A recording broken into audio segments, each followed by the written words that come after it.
What up, this is Rama Screen covering movies, TV, and entertainment, and here's my review of Color Out of Space. Hey, before you watch this review, please subscribe to my channel, press that like button, and ring that bell so you can get notified whenever I post new videos. And if you would like to help support this channel, please do so at patreon.com/ramascreen.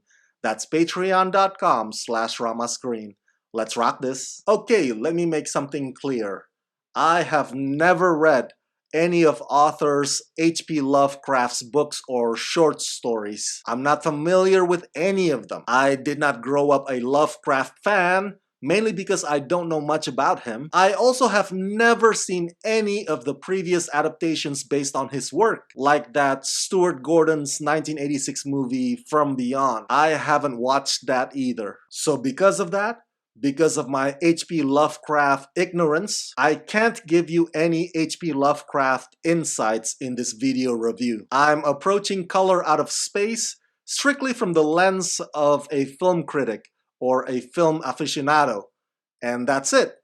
No more, no less. Now, if you are a die-hard H.P. Lovecraft fan, and if you have insights that you can offer or add to the discussion, or maybe you want to correct me on certain aspects of this review because you say, well, Rama, that is actually a part taken from the short story, well, you know what?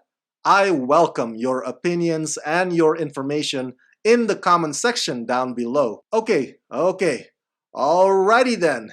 Now that we've got that out of the way, what did I think of this film? Color Out of Space is bloody insane! But I gotta be honest with you, as a lifelong horror fan, I don't particularly find Color Out of Space to be all that scary. In fact, the movie is more bizarre or bonkers than terrifying. This is not a perfect film though, and I will share with you a few of my criticism in this review, but for the most part, Color Out of Space is a wild ride of total mind fuckery. Directed by Richard Stanley, based on H.P. Lovecraft's 1927 science fiction horror short story, Nicolas Cage plays Nathan Garner, who lives with his family out in the boonies farming alpacas.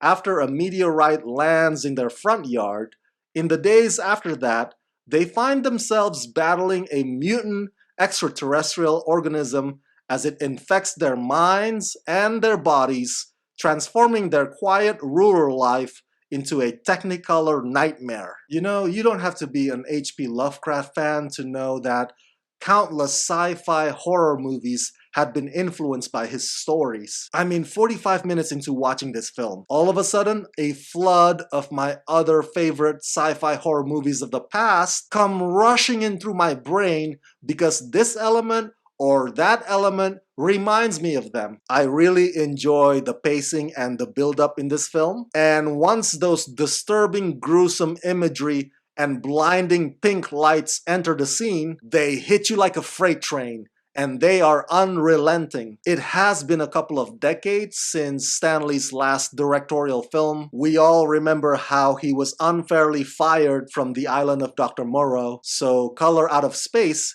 is a pretty good welcome back for him. And clearly, concepts like spiraling down into madness or something unexplainable attacking you or backfiring still has not escaped Stanley's interest. For Color Out of Space, Stanley does a terrific job of emphasizing the isolation and how that could mess with your head. So when the extraterrestrials do their thing, it's like the trigger that it takes to finally push the characters off the edge. And nobody can perform that better, of course, than the master of losing his shit, Nicolas Cage, who once again gives a masterclass in going absolutely bananas. As far as criticism go, I only have a few. Mainly I find the synth music score by composer Colin Stetson to be a bit jarring or overpowering. I did not have that problem though with his score for Ari Aster Hereditary. But then again, it's been a while since I watched that one, so my memory is a bit shoddy by now. Color Out of Space also has too many unintentionally laughable moments, especially involving those damn alpacas. Honestly, I could not take those scenes seriously, but I do like the fact that Stanley incorporates old school practical effects that are like a throwback to John Carpenter's 1982 classic The Thing, especially with the way this movie portrays the mutation. Absolutely gnarly. Overall, I think it's fair to say that Color Out of Space is not everybody's cup of tea. Hell, I even think that sci-fi horror fans will be divided over this one, but like I implied earlier, if you're looking to watch a visually trippy film that just fucks your mind, you've come to the right place.